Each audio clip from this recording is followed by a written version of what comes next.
Do you ever feel like you have just enough?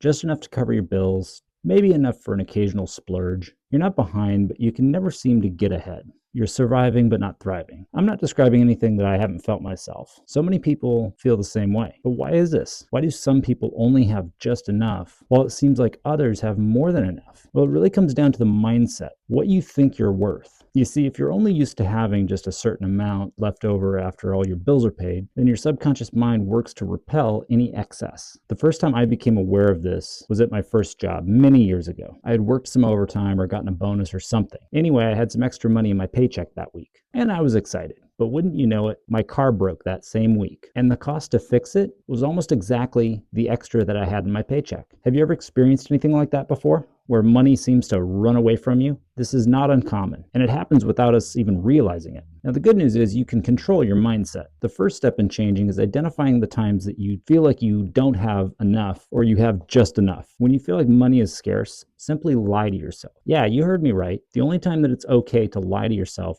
is when you're affecting a change for the better. When Jesse Itzler was sleeping on his buddy's couch trying to launch a business, he would say, "We're millionaires. They just haven't paid us yet." So in these moments, tell yourself the opposite of what you feel. I always have enough money. Money is super abundant in my life. That's the first step. The second step I've talked about before. You're going to work towards being paid more. This could mean becoming more valuable at your current job. Maybe you get some certifications or ask for a raise. Or it could mean build a new skill and switch careers. Now be careful, if you try to do step 2 before step 1, you're liable to get trampled. Step 3 is probably the hardest for us who are like squirrels, where we just want to pack away our money for a rainy day. Step 3 is actually use your money. And don't think that that means you have to run out and buy a Lambo. Investing is still using your money. You have received the money, now you're putting it back out into the world. These steps are the foundation to building wealth. I know this all sounds very woo-woo, but that's how I've found that money tends to work. It's the reason why you see some people and wonder, why do these people have money? They're horrible. They just happen to believe that they're worth it. Money doesn't care if you're good or bad. All right, if you find this helpful, drop a like. And if you found it confusing,